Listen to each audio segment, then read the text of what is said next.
Kaunlaran sa Bangsamoro. Tumatalakay sa mga programa at positibong pagbabago sa loob at labas ng rehiyon ng Bangsamoro. Magbibigay kaalaman sa mga isinusulong, ginagawa at nagawang kaunlaran sa Bangsamoro Autonomous Region in Muslim Mindanao. Mapapanood tuwing Lunes hanggang Biyernes sa official Facebook page ng Bangsamoro Multimedia Network o BMN at Kaunlaran sa Bangsamoro. Kaunlaran sa Bangsamoro. Kaunlaran sa Bangsamoro.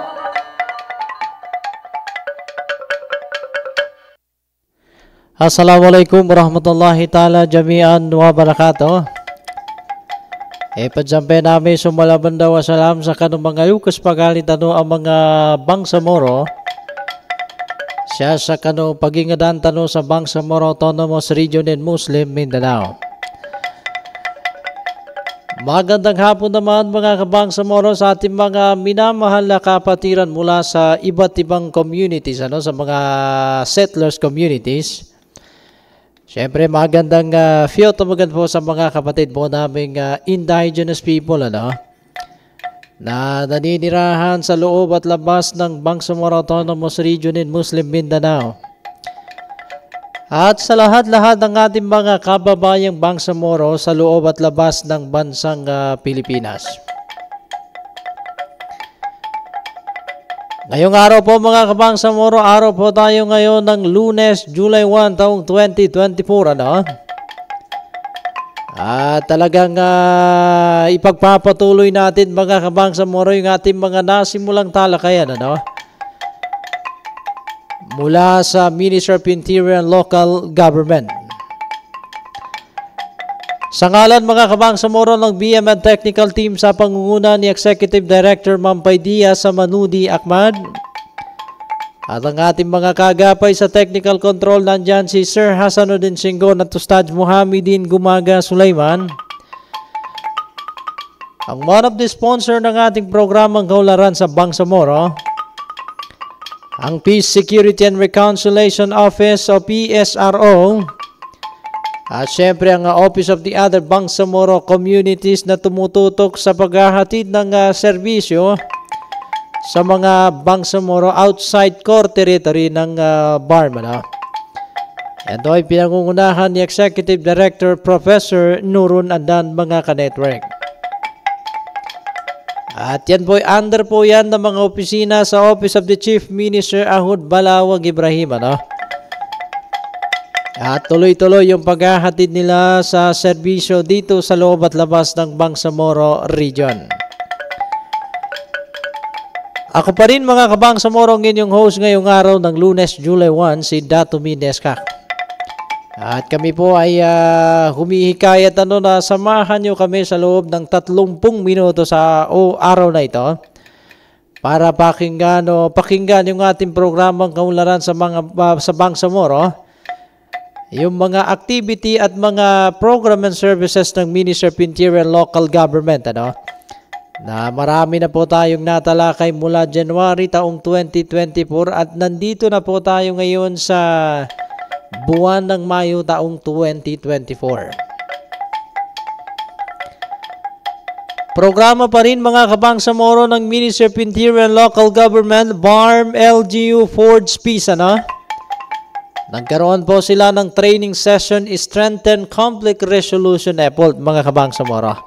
Yung mga resolution effort, dahil mangilan-ngilan sa ibang lugar ng Bangsamoro, ay merong mga nangyayaring conflict mga kabangsamoro at yan po yung ginawa ng BARM LGU, yung mga iba't ibang local government unit na sakop ng Bangsamoro Autonomous Region in Muslim Mindanao ay nagkaroon sila ng training session para palakasin yung mga conflict resolution, Ibig sabihin kung paano ma-resolve, kung paano mawala, kung paano matulukan at mapagkasundo, yung mga iba't ibang grupo o iba't ibang samahan mga kabangsamoro na hindi sila nagkakasundo.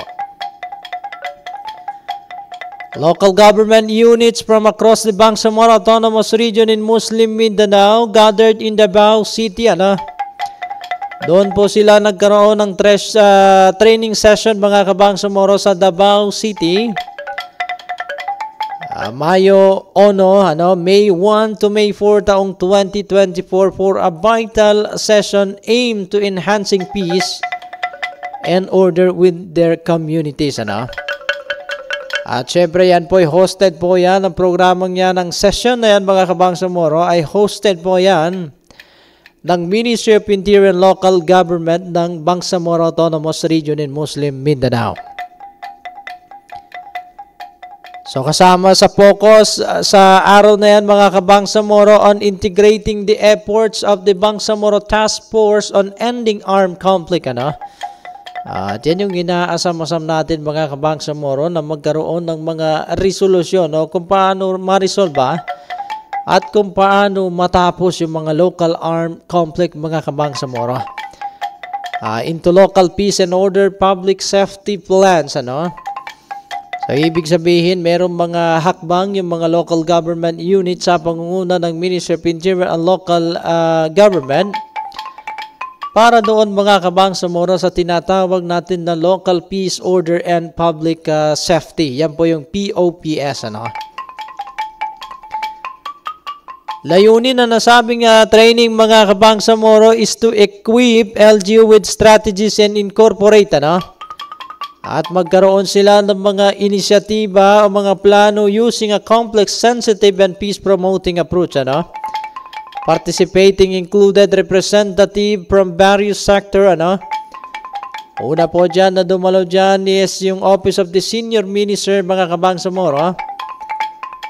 Philippine National Police, Armed Forces of the Philippines, and National Intelligence Coordinating Agency.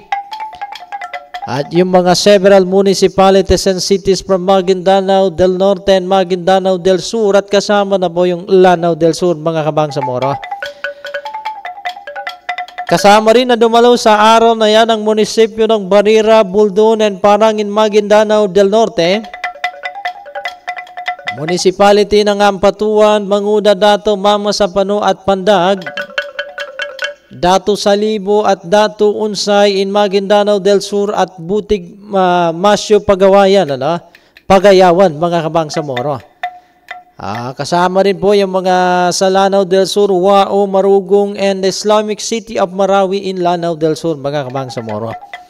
Ibig sabihin halos lahat across the Bangsamoro Autonomous Region in Muslim Mindanao, halos ng mga local government unit mga Kabangsamoro ay nandito sila sa araw na ito para dun sa training session na magkaroon ng local peace and order and public safety yung mamamayan.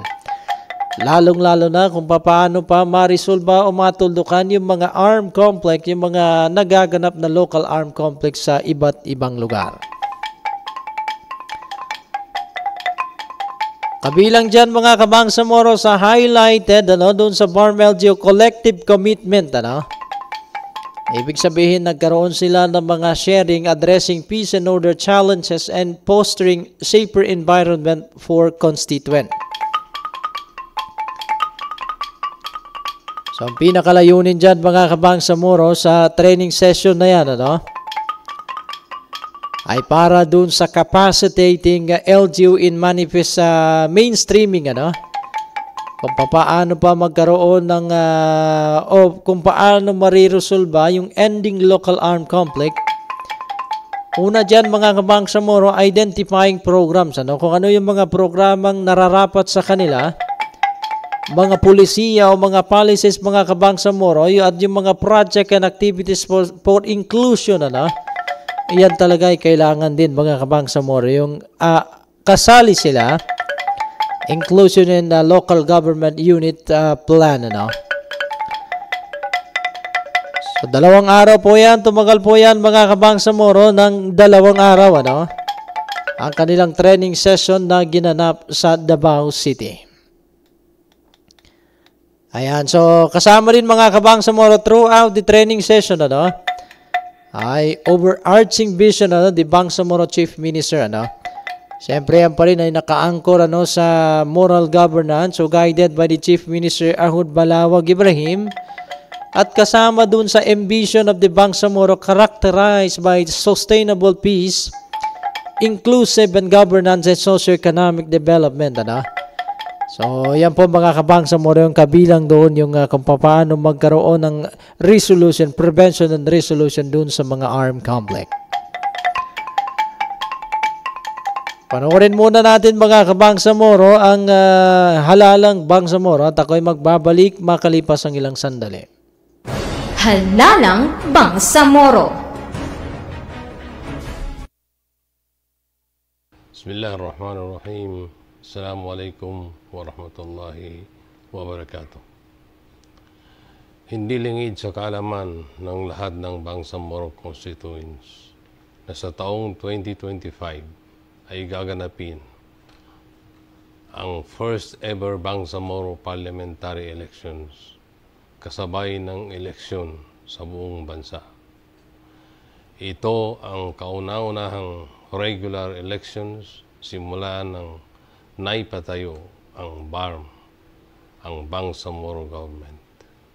Sa pamamagitan ng Bangsamoro Electoral Code na naisabatas ng ating mga masisipag na members ng BTA Parliament, mabibigyang direksyon at proseso ang pamamaraan ng pagboto sa ating rehiyon sa 2025. Mahalaga para sa ating mga mamayang Bangsamoro, lalo na sa mga susunod na henerasyon, na maging maalam sa mga pagbabago ng eleksyon sa 2025, lalo pat ang uri ng pagboto sa BARM ay magbibigay daan sa ordinaryong Bangsamoro na mabigyan at mas mapalakas pa ang kanilang boses na ipaglaban ang kanilang karapatan sa kung anumang sektor at grupo sila nabibilang. Kaya't panawagan ko sa lahat na alamin, makisali at bigyang importansya ang mga diskurso patungkol sa eleksyon sa 2025. Aralin at tindihin ang Bangsamoro Electoral Code. Ang ating mga boto ang magiging daan upang may pagpatuloy ang ating pinagpagurang makamit at sinimulan. Nasa inyong mga desisyon at sa mga boto ang magiging tulay sa tuloy-tuloy na pag-unlad ng ating pinagpalang Bangsamoro Region. Wabillahi taufiq wal hidayah. Wassalamualaikum warahmatullahi wabarakatuh. Halalang Bangsamoro. Halalang Bangsamoro. Abdul, di ba rehistrado ka na? Pwede ka nang bumoto sa kauna-unahang BARM parliamentary election sa 2025. Inshallah, Fatima. Curious lang ako, ano bang pinagkaiba ng botohan sa BARM ngayong 2025 at ARMM noon? Medyo magkaiba nga. Sa ARMM noon, Regional Governor, Regional Vice Governor at mga miyembro ng Regional Legislative Assembly ang ibinuboto ng mga residente. Sa 2025, ang ating iboboto ay mga miyembro ng Bangsamoro Parliament o mga MP. Ilang MP ang maaari kong iboto? Pwede kang bumoto ng isang parliamentary party member, isa mula sa iyong distrito at representative kung mayroon kang kinabibilangang sektor. Galing nga! Sana maraming Bangsamoro ang makilahok sa first Bangsamoro parliamentary election sa 2025. Halalang Bangsamoro. Tayo magbabalik mga kabangsamoro sa puntong ito para ipagpatuloy natin ang talakayan ng Ministry of Interior and Local Government. Kasama pa rin sa programa mga kabangsamoro ng MLG, yung Advancing Bangsamoro Governance Collaborative Milestone, The collaborative effort to finalize the implementing rules and regulation, yan po yung IRR, of the Bangsamoro Local Government Code reached a pivotal milestone during the coordination meeting, Nagkaroon po mga kabangsamoro ng koordinasyong pagpupulong and planning session for consultation para po doon sa i-review yung IRR mga kabangsamoro. Ginanap po yan sa buwan po ng Mayo, yung nakalipas na Mayo taong 2024, 1-3, doon po yan sa Richmond Hotel, Ortigas, Manila. Leading this initiative, mga kabangsamoro, the Asia Foundation, yan po yung TAF, I renowned the expertise in fostering sustainable development governance practices. Galing po mga kabangsamoro and dedicated to recognizing and promoting innovative local governance initiative in the Philippines. So kasama po yan mga kabangsamoro, participate yung mga non-participant pro-democratic coalition committed to engaging and empowering political participation of Filipino people. At syempre, hindi po mawawala dyan mga kabangsamoro ang Ministry of the Interior and Local Governments which oversees local governance affairs within the Bangsamoro Autonomous Region in Muslim Mindanao. So meron pong mga law can be implemented without waiting for IRR approval. Ibig sabihin, ito na po yan mga kabangsamoro ay kung pwedeng i-implement kahit walang aprobado yung IRR, kasama na po dyan yung mga provision involves the collaboration of the Ministry of Finance, Budget and Management. Yan po yung MFBM. The Bangsamoro Planning Development Authority, BPDA, and MLG to issue a joint policy, mga kabangsamoro. So, aim po yan doon, mga kabangsamoro, yung policies to facilitate governance, or to facilitate the complementation of regional and local resources for holistic development within the Bangsamoro Autonomous Region in Muslim Mindanao. So, kabilang yan sa mga guidelines, mga kabangsamoro, dun sa mga ministries and local government unit, dun sa joint finance facilities and service devolved under this policy. So, nakasaad po yan, mga kabangsamoro, na pwede po yan, dun sa joint finance facilities and service devolved to the local government unit. So, syempre, marami pong dumalo sa araw na yan, mga kabangsamoro, Kasama dun sa mandated ng mga LGU is to submit their investment program to Ministry of Interior and Local Government o MLG, outlining utilize this information to prioritize project and activities, align with the regional properties and complementary to LGU Development Trust, mga kabangsamoro. So, yan po yung pinakalayunin dyan. Makasama po yung iba't ibang organisasyon, at iba't ibang ahensya ang dumalo sa araw na yan, mga ka-network. Sa puntong ito, mga kabangsamoro, magko-commercial break muna tayo at sa ating pagbabalik ay usapang Ministry of Interior and Local Government pa rin. Ang katatagan ng isang bahay kung meron lindol na malakas at tatayo pa rin yung bahay. We are now at the last leg of our life. Inshallah, hanggat sa huli-huli ang yugto ng buhay namin, we started the organization. Inshallah, tatapusin po namin.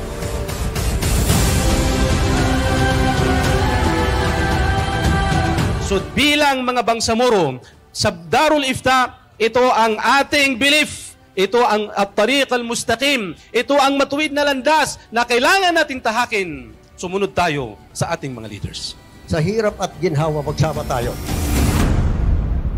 We must be open heart. Hindi sa niligid ka rin, Sir Kitano. Deep tanong yan pagdaling niya na ampunong tanong sila. Kasukadnan, di tumawang Sir Kitano. Sa atin na kanyang mga alipin, ang pinakagigiliwan niya sa atin, hindi yung sampalatayain lang natin siya. Hindi yung kikilalanin lang natin siya. Bagkus, ang pinakagigiliwan niya sa atin na kanyang mga alipin ay kung tayo ay magkaisa, tayo ay magmamahalan, tayo ay magtutulungan.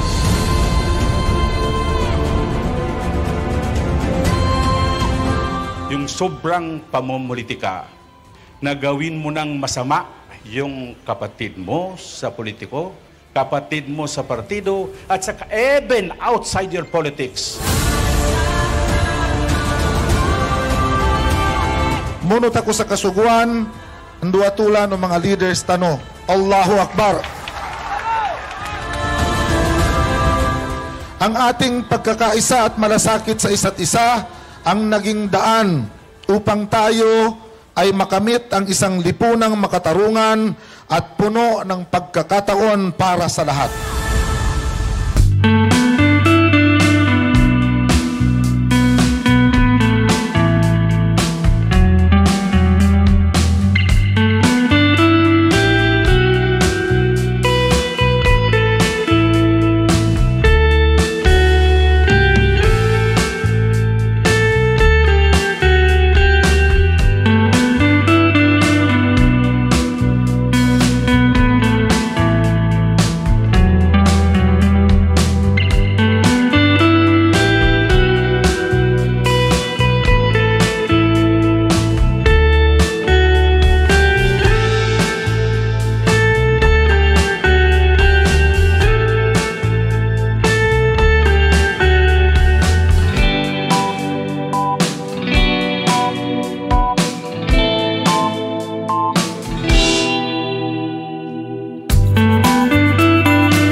At mga kabangsamoro, tayo magbabalik sa puntong ito, ano? At syempre, maraming salamat, ano, dun sa ating mga taga-tangkilik, ano? Sa ating programang Kaunlaran sa Bangsamoro. Sa mga update, mga kabangsamoro, pwede niyo pong bisitahin na yung bangsamorotoday.com, ano? Doon sa mga kaganapan at magaganap ba, mga kabangsamoro, dito sa Bangsamoro Autonomous Region in Muslim Mindanao. At syempre, pinapasalamatan natin, mga kabangsamoro, ang sponsor ng ating programa, ano? Ang Office of the Other Bangsamoro Communities o OOBC. Kasama na po ang Peace, Security and Reconciliation Office o PSRO. Pinag-usapan po natin kanina, mga kabangsamoro, na yung Advancing Bangsamoro Governance Collaborative Milestone, mga kabangsamoro. So, iba't ibang ahensya, tanggapan po ang dumalo dyan, mga kabangsamoro. Kasama na po dyan, mga kabangsamoro, si Bangsamoro Director General Engineer Khalid S. Dumagay, ano? Led the team, ano? Siya po yung nanguna dun sa Ministry of Interior Local Government Team who ambition, ano, a region marked by inclusive governance, ano? Sustainable development and empowerment of its people, ano? At syempre, yan po, mga kabangsamoro, ay guided by, ano, the Chief Minister Ahud Balawag Ibrahim, ano? At yung mga iba pang mga organisasyon, mga kabangsamoro, na dumalo sa araw na yan, no? Para dun sa collaboratively, closely, ano, they aim to address potential challenges, ano? Streamline procedure and provide clear directives for effective Bangsamoro Local Government Code implementation at local level. Talagang meron pong mga challenge sa pag-i-implementa o mga hamon na yan sa Bangsamoro Local Government Code, mga kabangsamoro. Kaya pinaiigting pa rin, ano, ng Ministry of Interior and Local Government para dun sa advancing good governance. Ayan, sa muli mga kabangsamoro, pinapasalamatan po namin ang aming lahat ng ating mga taga-subaybay, yung ating mga listeners and viewers ng ating programang Kaunlaran sa Bangsamoro.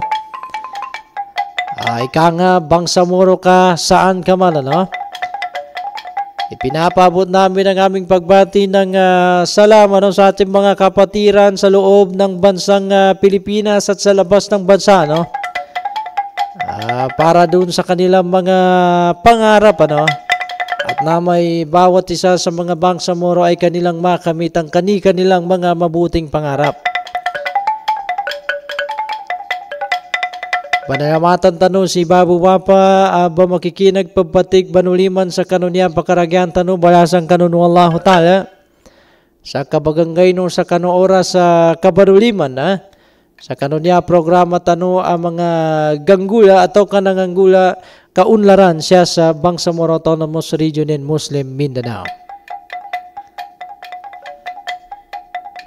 Sa ngalan ng BMN CEO Sir Tuwali Dalfonso, Executive Director Mampay Diaz Samanudi Ahmad, at ang ating mga kagapay, mga kabangsamoro sa Technical Control, Sir Hasanuddin Singgon at Ustad Muhammadin Gumaga Sulaiman, BMN Researcher and Writer, si Ma'am Sahara Saban and Ma'am Hasna Bacol, at si Ma'am Hanaj di Saban, sa lahat-lahat ng sumusuporta at bumubuo sa ating programang Kaunlaran sa Bangsamoro, huwag pong kalimutang i-like, i-follow, share yung ating official Facebook page ng Bangsamoro Multimedia Network. Sa muli, ako ang inyong ka-network, Kabangsamoro, ang inyong anchor man, mga Kabangsamoro, si Dato Mines Kako. Assalamualaikum warahmatullahi wabarakatuh.